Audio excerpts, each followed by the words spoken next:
You or someone you love needs help for an addiction. Where do you turn?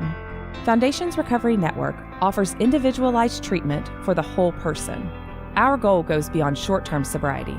We address substance abuse and co-occurring mental health issues together, providing a firm foundation for long-term recovery. The first step is often the hardest, but we're here with a free assessment, insurance information, and treatment options. Our confidential helpline is available 24/7. So call 877-714-1318 and discover the Foundations Recovery Network difference today.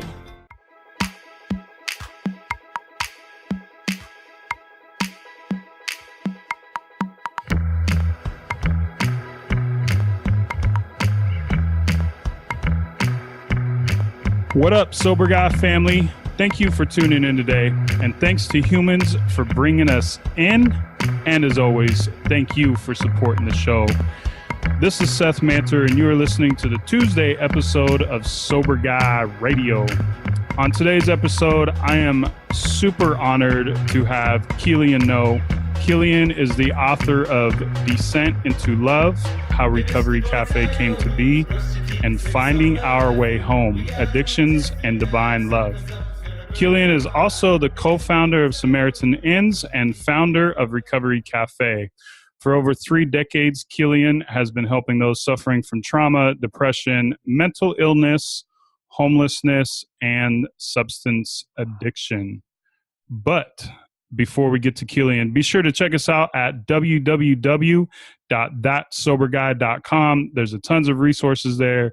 You could check out all of our past episodes, and you could also get information on upcoming live shows and events.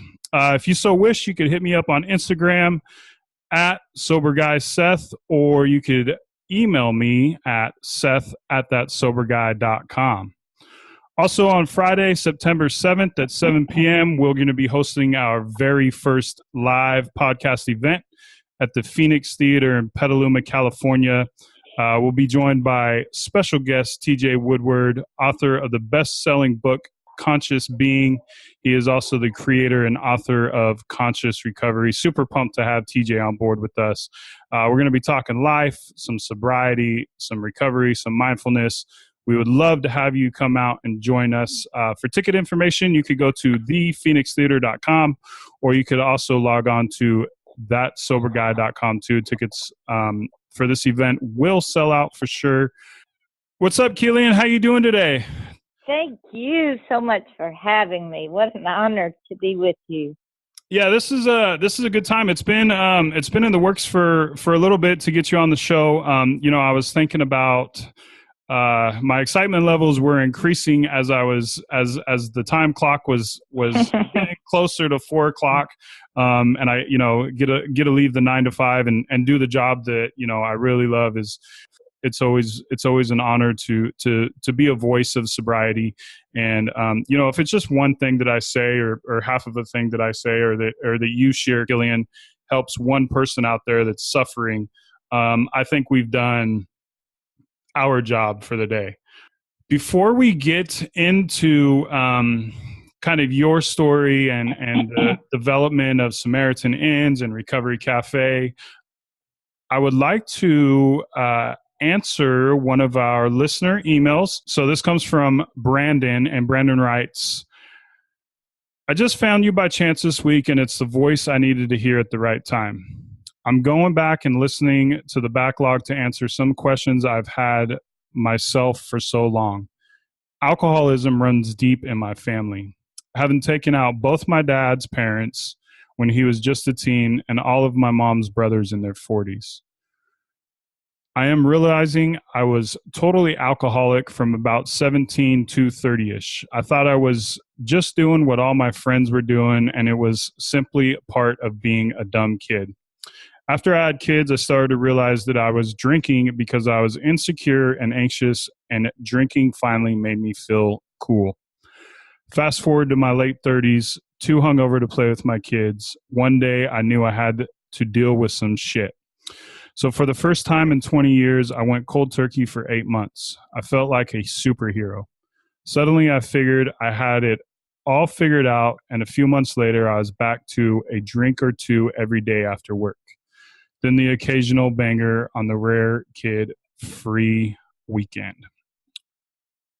My wife still drinks a little wine on the regular. She's totally fine with me being sober, but she also doesn't think I'm an alcoholic. And truth be told, it's probably more fun for her if I join the party.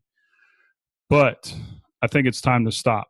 After being sober for 8 months, I know life is better that way. I think my kids are going to inherit all of these alcoholic genes, anxiety, and they're going to need someone to show them how to deal with life without self-medication. So I guess my question is, any advice for sticking with the sober process when there isn't a rock bottom, a crumbling job, or a marriage that's falling apart? Is it even harder to manage sobriety when you are still under the impression that you can keep your stuff together? Brandon writes, love the pod. Keep up the great work. Thanks, fellas. Brandon, thank you so much for sending that email in. You know, obviously we love reading these things. You know, we try to answer as many as we can. And you know, I did get to talk to Brandon a couple times back and forth. My take on this whole situation, Killian, and I would obviously love to hear your take on it. I absolutely think that, you know, the diagnosis of the alcoholic starts with self. The moment that we realize that, you know, the things that we are feeling, the stuff that we're going through, that we can't deal with it anymore, that we need to self-medicate is definitely a sign. So for me, one of the main outlying factor for my drinking and addiction to drugs was that I just couldn't deal with life anymore. You know, and there was multiple people out there in the very beginning of my partying and drinking and partying that were out there doing it with me. Most definitely said that I didn't have a problem. Later years of my drinking and drugging, it was like, man, Seth, you most definitely have a problem. You need to go get some help. And I didn't take that advice. So I think pulling it all kind of back, I think it comes within. It's got to be something that you want to do. You know, you could live your life being told, you know, yes or no, you're not an alcoholic. But until you really accept the fact that, you know, alcohol or drugs may be a problem is when the work and when the life changes really begin to happen. You know, so I think too, you know, if it's a question, you know, I think it's something that most definitely you need to look at deeper, you know, and I don't know, Killian, what do you think about that? And if you want me to re-ask the questions that Brandon's asking, I can most definitely do that for you. But how do you know if you're an alcoholic or not?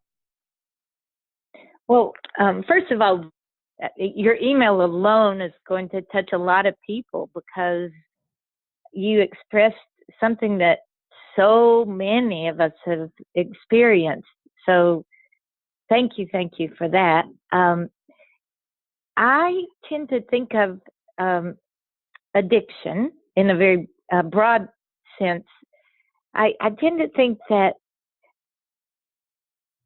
when we are hurting ourselves in any way, that could be physically, emotionally, psychologically, hurting ourselves in any way or anyone we love, then we have an issue that we really need to work with.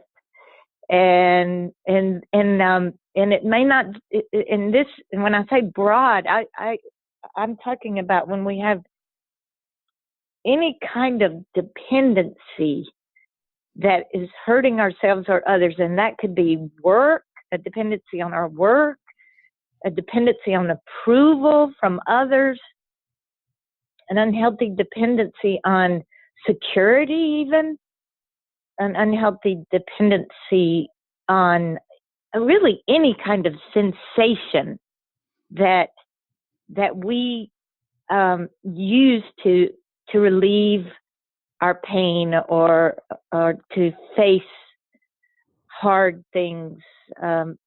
that are going on in our lives. So that's kind of a broad answer, but I think you, Brandon, I can just tell from your email that you have a lot of insight and a lot of wisdom, and I think that you the answer that you're looking for is really within you. It's already there. That truth is within you.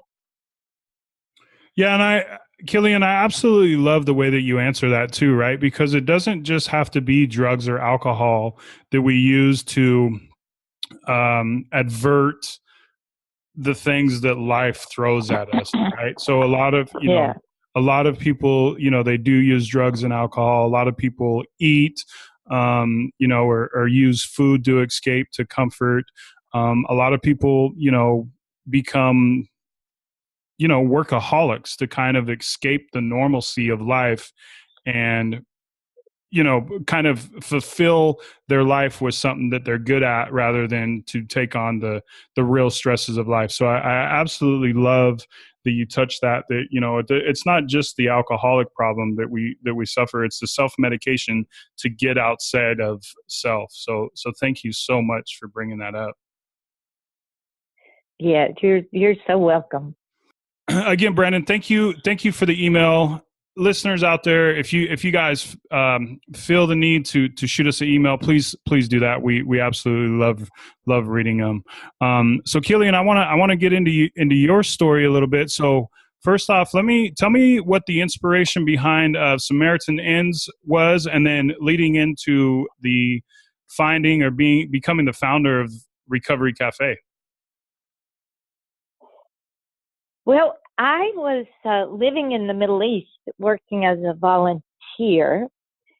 And when I moved back to the U.S., I'd never lived in a big city in the U.S. I'd only lived in, smaller towns or cities. But when I moved back to the U.S. in 1982, I moved to Washington, D.C., and I was blown away by the number of people living on the streets of our nation's capital. Just blown away. 10,000 people at the time. Well, now there are 12,000 people living on the streets of Seattle, Washington, where I live. So the number is growing in many major U.S. cities. But at the time, I just had never seen such huge numbers of people who are homeless. So I began to stop and talk to people and ask them to share some of their stories. And what I realized and what I heard over and over again is, for many of the people, yes, there's a housing crisis in most U.S. cities, no question about that. But for many of the people I talked to, they were trapped. They felt so trapped. Trapped by mental illness, trapped by addiction. And it's as if they were had chains wrapped around them and with no way of escape. And it just broke my heart. So one day I was at my church in downtown DC, and the pastor, Gordon Cosby, who was quite an amazing prophetic guy, he said, when you're the capital city of the richest country in the world, what people should see when they come here, he says, people come from all over the world to visit the marble monuments, the Lincoln Memorial, the Washington Memorial. But what people really ought to see in the capital city of the richest country in the world, they ought to see on every corner places where people who have fallen through the cracks and are suffering, places where they can rebuild their lives, reclaim their lives. and be set free. And it was as if someone put a knife through my heart. I started to cry. I couldn't. It was really embarrassing because I started to cry so hard. And at the end of that service, I went up to Gordon and I said, this may sound crazy, but that's what I want to do in my life. I want to help create places where people who are trapped can be set free, where people who have fallen through the cracks can find belonging and can find just how much they are valued and how precious they really are. That's what I want to do in my life. And so that's kind of a long story for how I kind of first got into this. And it was in the process of trying to launch the Samaritan Inns with my friend David Erickson. It was in that long process that I came to understand some of my own addictions. And so, my own recovery journey began in earnest, actually, as I was reaching out to respond to the needs of others. It was like some of my healing began as I was reaching out to offer healing to others. I would agree with that. Like my recovery didn't start until I started to become service of those that still suffer. The chills that I get and the motivation that just comes from those, I'm sure his speech was quite longer than what you kind of paraphrased, but just in those like 4 or 5 sentences that you talk about, seeing the human that's still out there suffering or quote unquote that has fallen through the cracks. It's so heartbreaking for me. Like I take some of that personal that, if I don't come up on the opportunity to help someone, I don't be part of the solution. Then, I am most definitely a part of the problem. Yeah. And one thing's for sure, as you know so well, Seth, the recovery journey, whatever we're recovering from, and we say here at Recovery Cafe that we're a community of people recovering from many different things. So some of us are recovering from depression, others, meth, others heroin, others PTSD, some of us have many of those, are recovering from many things all at once. As you know so well, it's such a rigorous journey. I mean, it just takes all of our energy and our attention to stay on the journey. You know what I mean? Yeah, absolutely. It is most definitely. There's a lot of work that goes into it. And it's so funny that, it's so true that you talk about, like there's so many of us that are recovering from so many different things. I find that on a day-to-day basis, on a minute-to-minute basis, what I'm recovering from whatever is affecting me at that moment, mentally, physically, emotionally, is what I become to recover from. So like right. today I found myself super impatient, right? So I was trying to recover my patience. So it's most definitely, something that continues to be a work of, for lack of a better term, a work of art, if you will. It's something that I have to continuously work on and mold in order to get to where I want to be. So it's definitely, recovery is not a destination. It's most definitely a journey for sure. For sure. And I love what you said about on any given day, you're recovering from whatever, these aren't your exact words, but from whatever is really blocking you from living fully on that day. I mean, like recently I've been so conscious of my need for recovery from any kind of negative thinking about myself. That really doesn't serve. It doesn't serve anyone else for me to have a negative thought patterns about myself. It doesn't help anyone else. It doesn't serve the common good. And so I'm recovering from, when I have a negative thought negative thought creep in that, oh, you didn't do that well enough. You're not smart enough. Oh, gosh, you didn't try hard enough. Just to kind of let that go and not be under the tyranny of negative thoughts about myself. That's a form of recovery, one that I'm very conscious of at the moment. Yeah, that's definitely, some good stuff there that you share, Killian. I think that's a big one for me, is always, the perfection and not, I'm super self-critical. And when something doesn't turn out the way that I want to turn out, or it doesn't turn out how I envisioned it to turn out, it's definitely one of those things that I have to sit down and take a look at, or close my eyes. And, I've been getting into meditation a lot lately, and I'll do a short, maybe 5, 10, 15 minute short little meditation.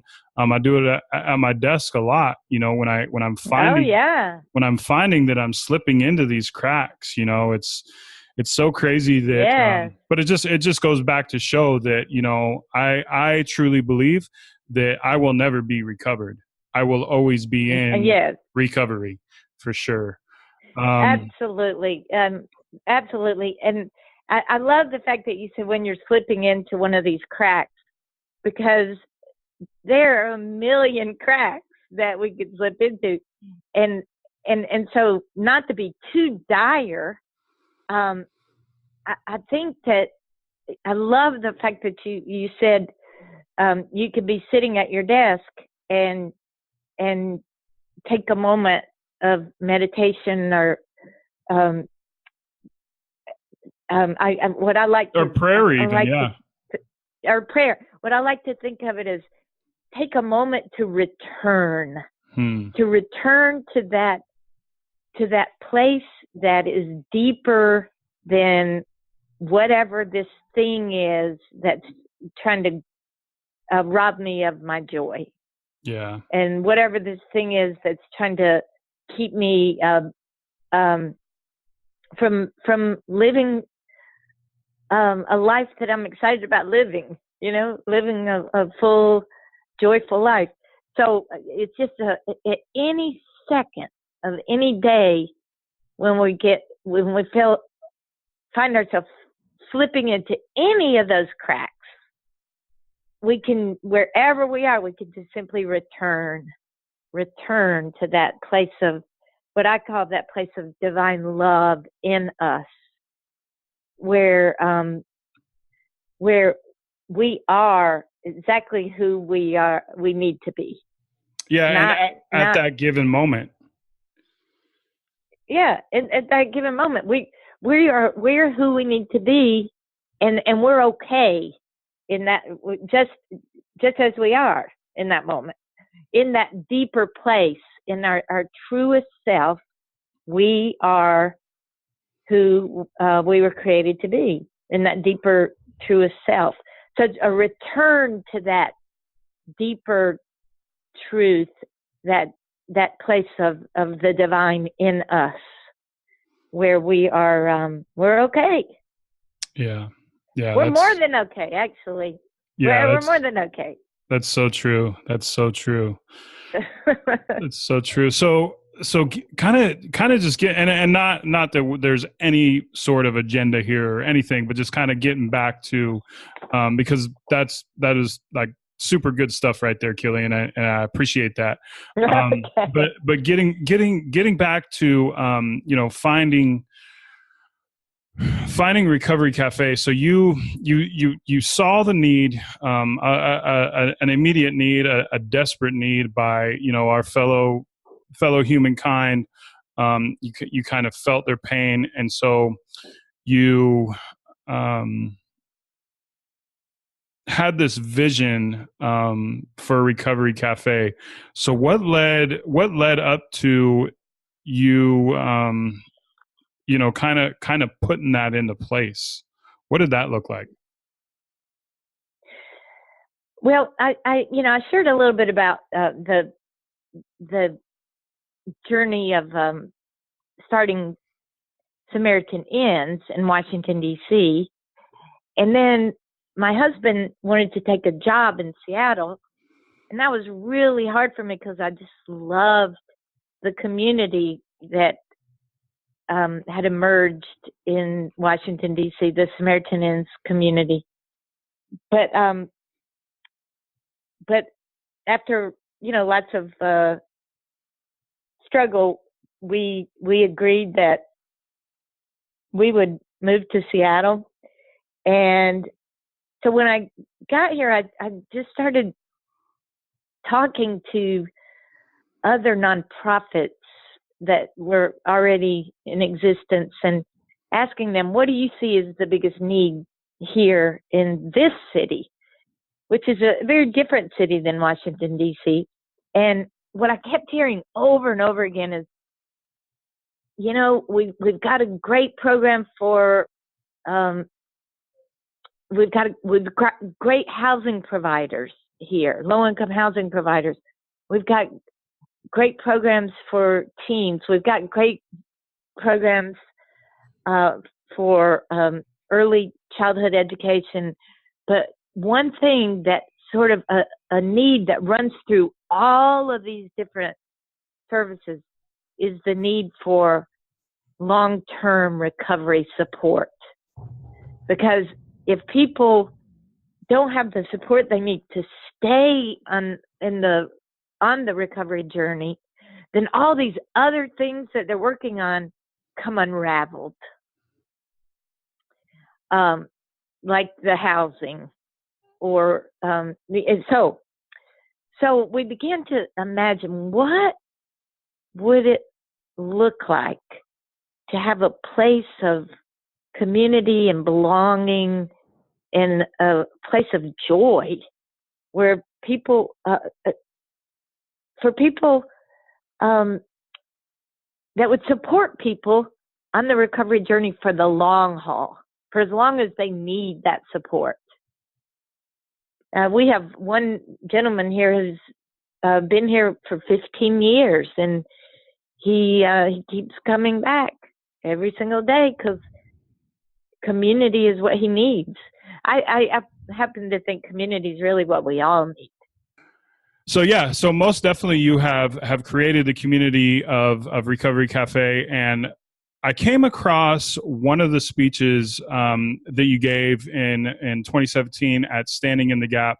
You spoke about, kind of the building blocks of that community, and you spoke about the 4 lifelines or practices that make up the heart of Recovery Cafe. Can you explain each one of those lifelines and how the Recovery Cafe maintains or keeps that community together? Well, that's a great question, Seth. I would say one of the lifelines is the understanding that what we all need is to be deeply known and loved. It's one thing to have a bunch of people in our lives who say, I really love you, but don't really know our struggles, don't really know those cracks that we are, afraid of falling into again and again and again. But when you are in a circle of loving accountability, and we call those circles recovery circles here, when you're with that small group of people week after week after week, and they know you deeply and love you, that's powerful. So being deeply known and loved and having a structure where that actually happens called the Recovery Circle is one of the lifelines. Another lifeline is the notion that everyone, and the expectation that everyone who is a part of this community is a contributor. It doesn't matter if you walked in for the first time and the last time you used meth was 24 hours ago, because we do have a 24-hour, we ask people to be, to have not used for 24 hours before walking in, simply to create a refuge for others, because everyone here is, and not everyone, but a lot of people are really trying to pull together drug and alcohol free days and weeks and months and years. So we do ask that people have 24 hours before walking in, drug and alcohol free. But even if you've just got 24 hours, we know that every single person is a contributor. And so people are expected to contribute by running the place, by doing the chores, by helping prepare the food. We serve 2 really healthy, beautiful meals a day, and people are expected to contribute by running the physical cafe, and people are expected to contribute by the way they show up in support of other people's recovery journeys. So being a contributor is another one of the lifelines. And in fact, even when someone relapses and they come back, we have this understanding that there is no shame, but that we ask them to please tell us what they learned in their most recent relapse. Tell us what they learned, because their experience might help save my life or your life or someone else's life. So we try to value, again, everyone as a contributor. Another one of the lifelines is that we know that you can't just remove negative behaviors or destructive behaviors without putting something positive in place of those behaviors. So we have amazing opportunities here in the cafe community to participate in positive activities. We have a running club. We have a walking club. We have art, music, poetry, writing classes. We have opportunities for service. People can learn to be baristas here, and then not only serve the community special coffee drinks, but they can get jobs at Starbucks. But just so many opportunities to do positive things and to develop really positive connections with others. And then another lifeline, I think, is that we're very intentional about raising up leaders in the community. I think it's a really revolutionary concept to raise up from some of the most vulnerable among us, to raise up leaders and have those people who once were too ashamed to look you in the eye to step forward and lead the recovery circles and lead some of these classes and lead the running club and just on and on and on. So those are some of the things that I think are at the heart of our community that are lifelines. Yeah, I think it's so awesome, that there's a lot of good stuff there, but one of the founding, foundations of Recovery Cafe that I absolutely love is that you guys don't discriminate about who comes in through the doors. Every person, every human being that is out there suffering from, mental illness, homelessness, depression, whatever it is, like, that person becomes part of the Recovery Cafe community right away. And you expect them to, be a part of the Recovery Cafe. And then through their growth, you lift them up to be a leader. I think that is so awesome. And so many of us out there that struggle, we don't realize that places like this have this type of love, that we can't just walk into the doors and be loved like people are loved at the Recovery Cafe. I think that's so amazing. And then, obviously the love just being so important. Super, super cool. So through the development of the 4 lifelines, obviously there's some transformations that take place. Sad faces eventually smile. The hopeless become hopeful. Broken become mended. So why do you think it's so hard for those of us that suffer from trauma, depression, mental illness, homelessness, whatever it is, substance addiction, to reach out and grab those lifelines, such as the ones that, Recovery Cafe is throwing out to those of us that suffer? Do you think it's caused by stigma, lack of resources? What do you think is the underlying factor? Maybe there not be one, but, multiple out there. But what do you think is the main cause of people not willing to reach out and grab it by the horns and really, really work it? I don't think there's any easy answer to that, but I think that isolation in our society is a big factor. People are so isolated that they don't, very few people, and even people who would not consider themselves suffering from any kind of mental health challenge or addiction, very few people have authentic community in their lives where they are truly deeply known. And I think we were created for that kind of authentic connection. And so I think it's hard. This is, as I was saying earlier, this recovery journey, that there's so many cracks that all of us could fall through, that it takes a lot of rigor, and we cannot do it on our own.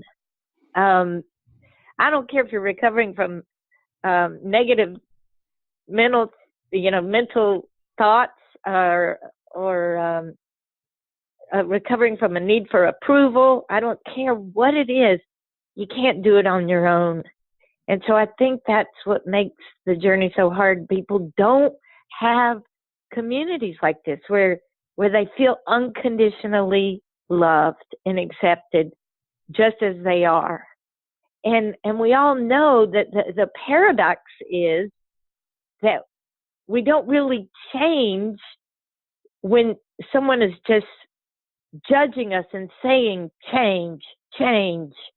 We change when we feel accepted and loved just as we are before we change. So that's the paradox.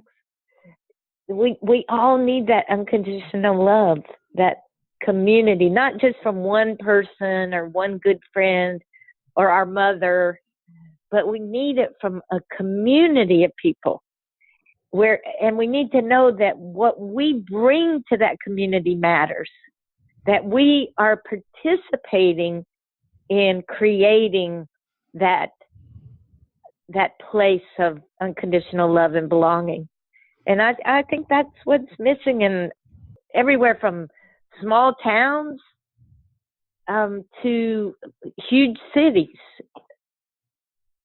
Yeah, no, I think that's super important. I know that for me, one thing that kept me away from, reaching out and getting out for help, obviously, I was sick, caught up in my addiction, caught up in my own head.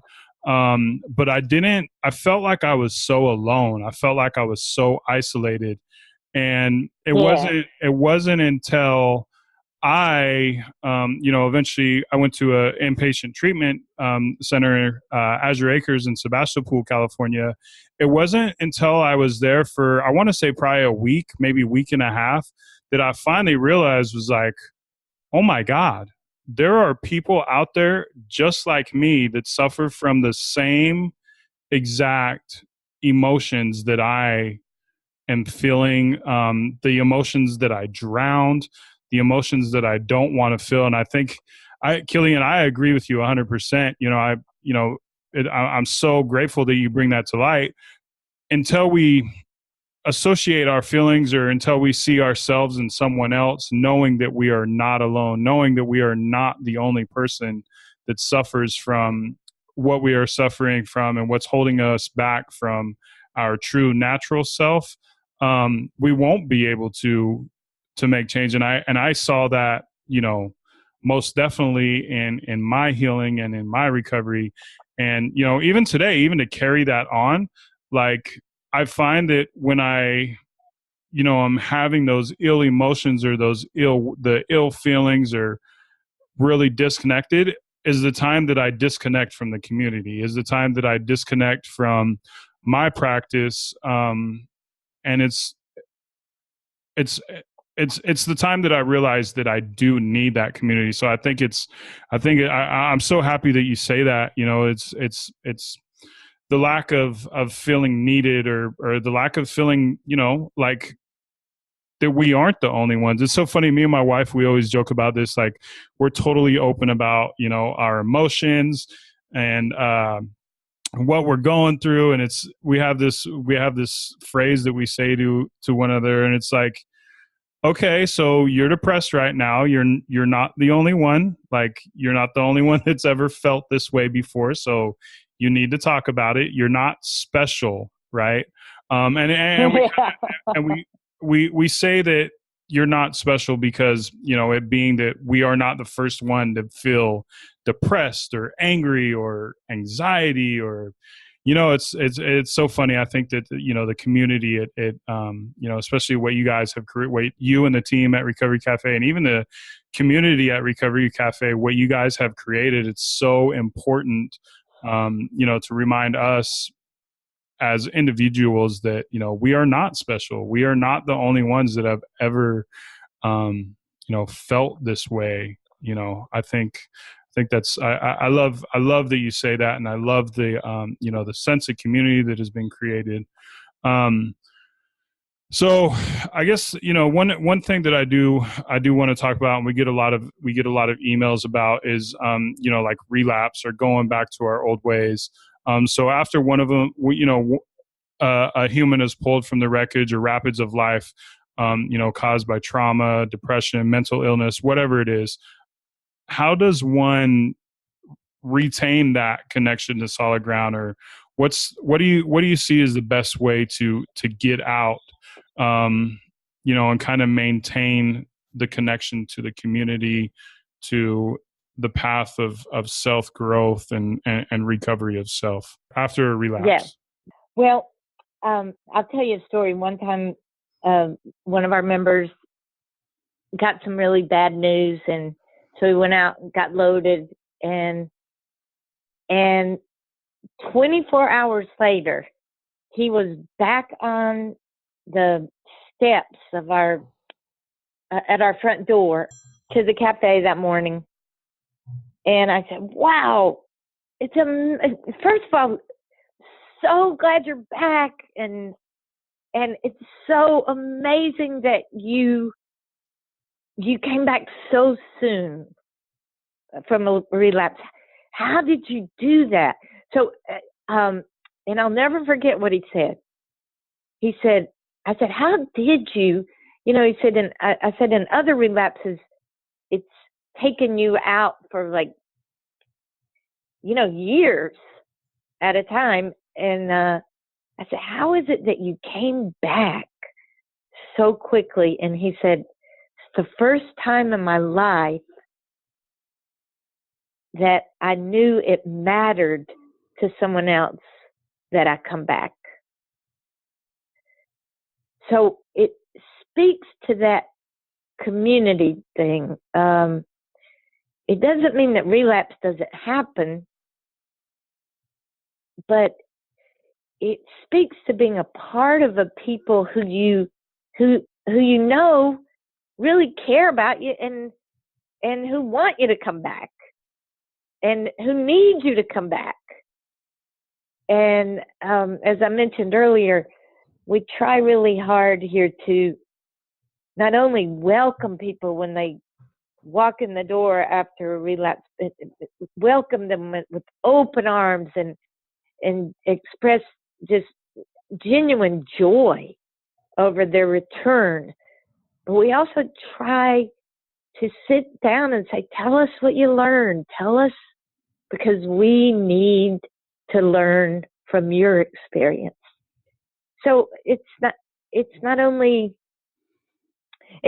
comes right, Seth, I think it keeps coming back to that being loved unconditionally and knowing that you belong to a people. And I just think that's more rare in our American society than most of us want to admit. Yeah, and that's one of the things that I love so much, is that you ask, obviously you welcome back with open arms, but you ask them, like, tell us about it, get it off of your chest.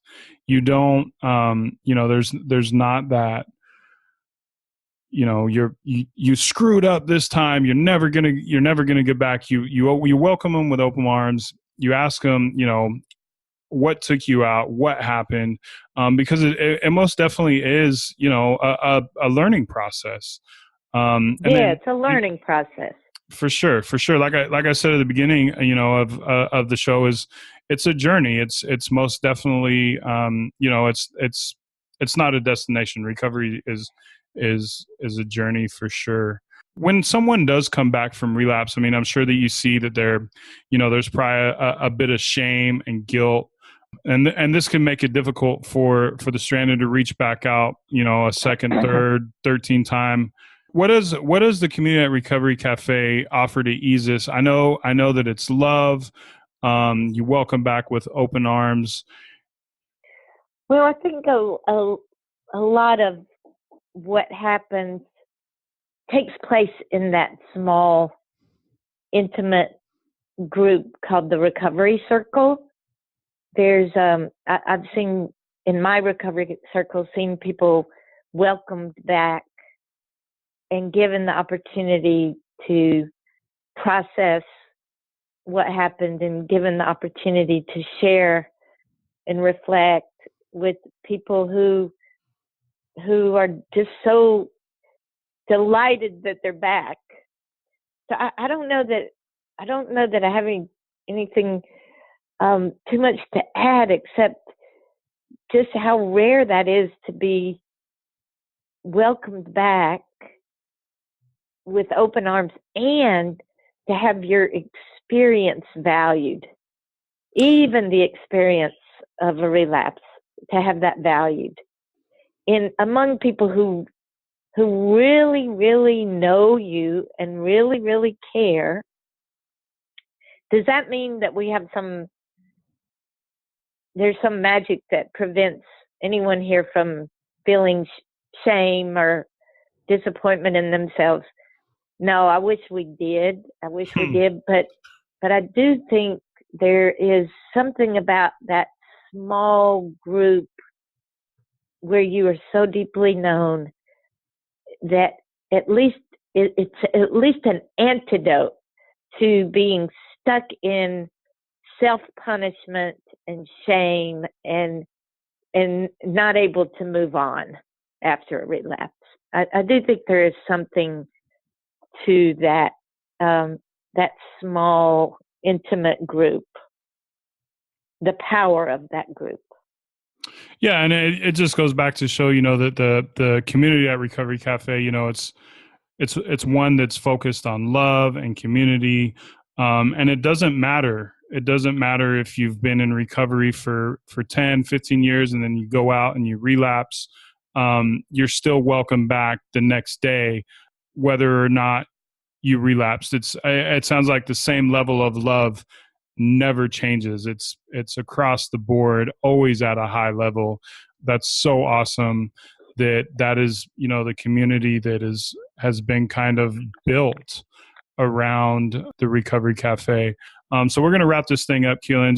I just have one more question for you. If for the addict out there that still continues to suffer and is looking, for a place such as the Recovery Cafe, where can they find you at?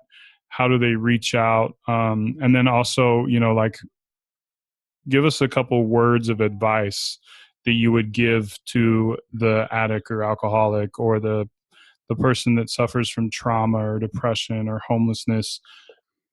I would say to that person still suffering, you are precious. You are loved. You were created in the very image of God. And there is absolutely nothing that you've ever done or could do that can separate you from that love. And yet, coming to know yourself as loved is a really hard journey because we've been programmed to feel shame and to basically hate ourselves when we make mistakes. And so I would say to that person, it's a hard journey to come to know yourself as loved and as precious, but come and be a part of that journey with others, because you can never come to know it on your own, all alone. It is a journey that requires others. That's really probably all I would say. No, that's good stuff, Killian. I much appreciated. So if anyone's looking for information on Recovery Cafe, or any of your the books that you've written, where can they find out more information about you? You're also getting ready to do another a 2018 Standing in the Gap. I think it's scheduled for September 20th, correct? Where can they find information about that? Our website, recoverycafe.org. Or if they want to learn about how to start a Recovery Cafe in their town or city, they can find us at recoverycafenetwork.org. That's the organization. It's part of the Recovery Cafe organization, but that's the branch of our work dedicated to helping groups all over the country replicate this model.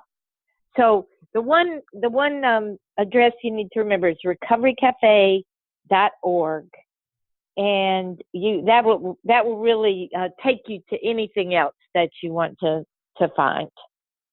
Yeah, be sure to check out recoverycafe.org. There's tons of resources on there. You could get a hold of Killian. You could find out more information on Recovery Cafe, the work that Killian is doing, and the community at Recovery Cafe is amazing. The love that you guys are sharing with the community, the love that you share with humans is unmeasurable, and I appreciate it. Killian, thank you so much for joining me today. It's been an honor. It's been great. Thank you for tuning in today. Much love and respect to you, Killian. Keep your blood clean.